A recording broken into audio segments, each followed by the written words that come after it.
Hazelcat, Hazelcat, rescue cat who knows where it's at.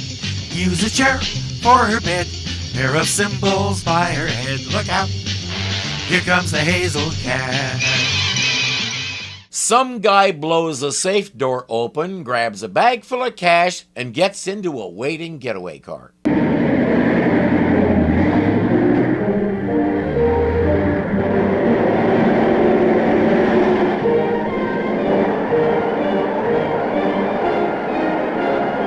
They were smart and picked a nice, inconspicuous car. Everybody in New York drives a Rolls Royce. They should be passing by any second now. This time they won't get away. No one's gonna knock down bank doors while I'm around. You didn't do this before he blew up that vault because he starts chasing them. What do we do? Quick, when he swings down, throw the vibrator at him. They must know he's a teenage boy if they're distracting him with a sex toy. Now! What? I've never used any kind of sex toy, and I wouldn't want to start with that thing. I don't think I want to know where it goes.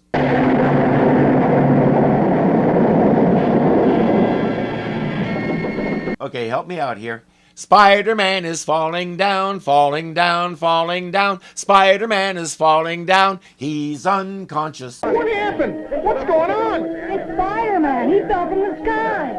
Quick, take off his mask while we have the chance. We can finally see who he is. Maybe there's a reward. Unmask him. Break it up, all of you. The man's hurt. Get back.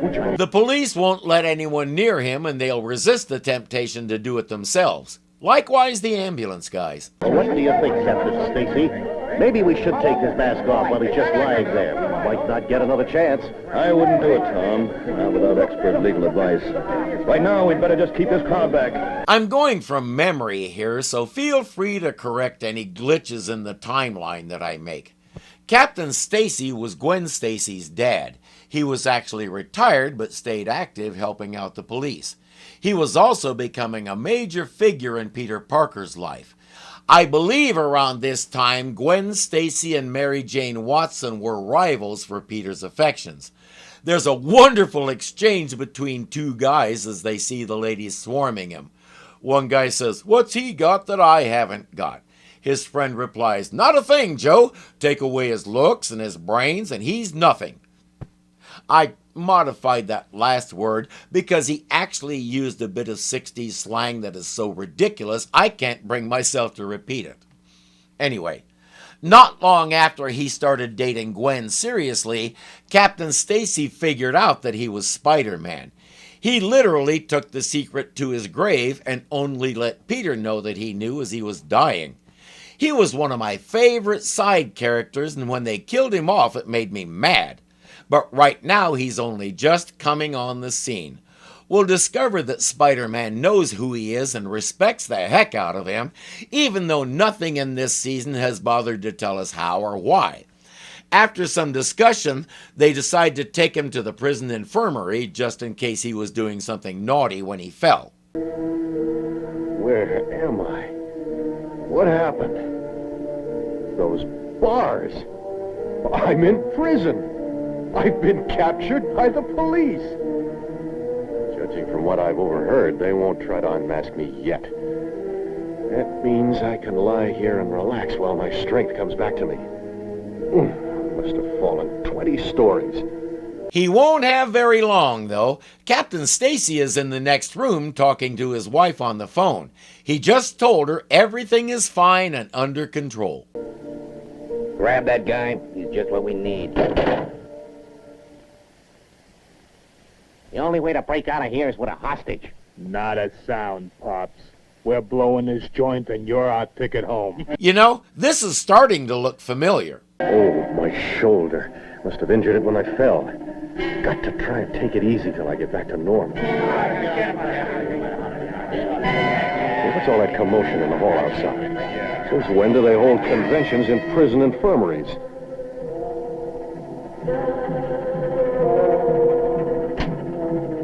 Cars trying a breakout, and they've got Captain Stacy as a hostage. Never fails. A guy tries to get some rest, and a bunch of clowns try to break out. Keep it down, will ya? If I try to afraid Captain Stacy will foul it up. It could cost him his life. And there's my shoulder. Can I risk it with Stacy's life at stake, not to mention my own? What's the matter with me? I once swore never to turn my back on anyone, and I'm not starting now.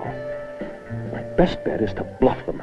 Make them think I want to throw in with them. I do know this story. It's from the comics. What a novel idea. Is that a private party, boys, or can anyone join in? Hey, it's Spiderman.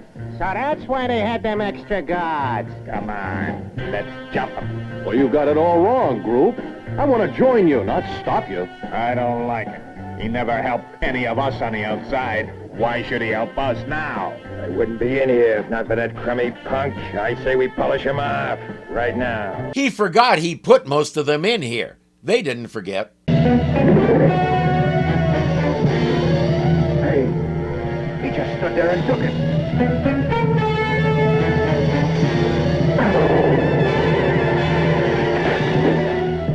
You're living in a dream world, Big Mouth. I just stood there because I couldn't believe anyone would be dumb enough to take a poke at me. He also tends to forget how dumb these guys are.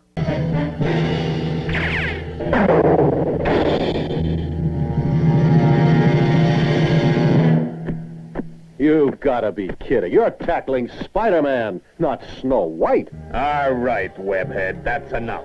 One more move and this guy gets it. Now for the part that told me for sure we're adapting one of the comic stories. Every chance is to bluff it. Do what you want with him. No skin off my nose.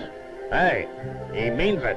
He don't care nothing about this guy. He's trying to break out too. I even remember the page that exchange was on. The main difference here is, in the comic, Spider-Man smacked another one of them across the face while he said the line about no skin off my nose.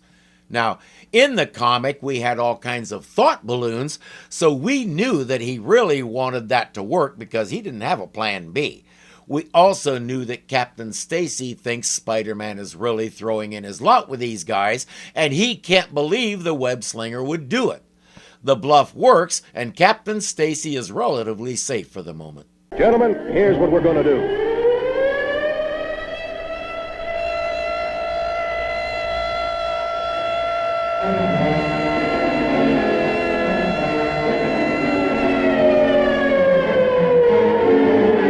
Gentlemen, here's what we're going to do. We're going to find a place to hide because the guards will be shooting to kill. Hold on. Nobody said nothing about bullets. I think I changed my mind. He tells them he'll go find them an escape route. Since he climbed up the wall and bent some window bars to get out, there's not much they can do to stop him. Yes, let them through. We can't risk Captain Stacy's life. What about Spider-Man? There's no sign of him. Funny you should ask. It's him. On the ceiling. We know the guard at least is packing, so let's take a step to keep things civil, shall we? You'd never believe me if I told you I'm on your side, so I won't even try. Anyway, you'll be free in a while when the webbing wears off. But now I'm afraid it's time to say goodnight. I hope you gents aren't afraid of the dark. He rips out a nearby electrical panel and the whole place goes dark, searchlights included. If it's that easy to cut off the whole complex, I spy with my little eye something that starts with design flaw. With the halls dark, he can do the die-hard thing and take them down one at a time.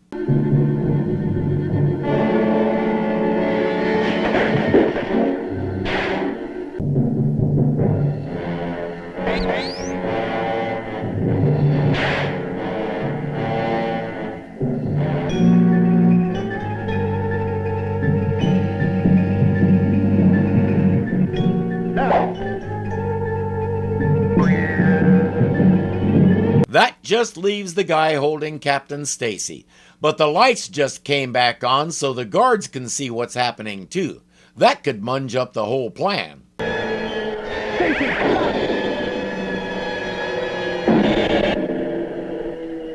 I'm grateful to you, Spider-Man.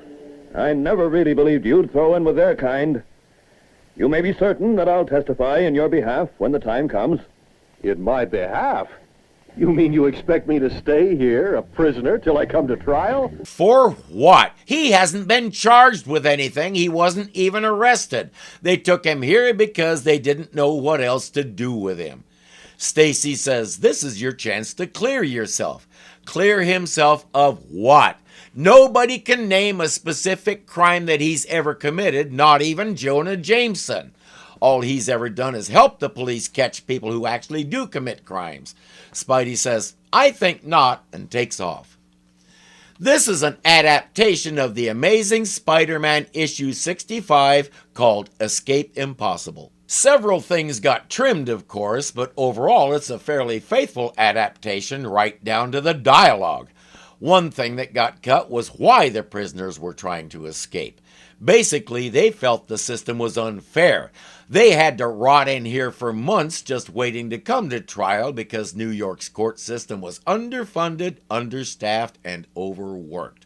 The issue was really a commentary on that, but it's kind of a heavy topic to shove onto kids. Other than that, it's a good adaptation and a pleasant way to wrap up the season. So I have to ask, why the frickety-frackin' haven't we been doing this all along? We did it with the first and last episodes, and everything in between was basically padding. They proved they could do it this way and make it good, and they did it twice. That means there's no excuse not to keep doing it for the other episodes. As I understand it, the issue was the usual one, money. I get so tired of saying that. I would love to go back in time, find the guy who invented money, and give him a lobotomy before he invents it. Seriously, if you're going to do a project like this, fund it sufficiently to make it excellent, not just done. So many things about the way this show was done don't make any sense. It almost feels like somebody was trying to kill the show so they didn't have to bother with it. They didn't succeed. Kids will love Spider-Man even in a mediocre or poor story. So why not go for quality? I don't know, and I don't foresee any way to get the answer. Let's take this delightful adaptation they gave us today and enjoy it. If you want to experience the best of Season 2, watch Episode 1 and Episode 19. The rest will make you so angry you'll turn green. And then they'll recruit you for one of their cartoons.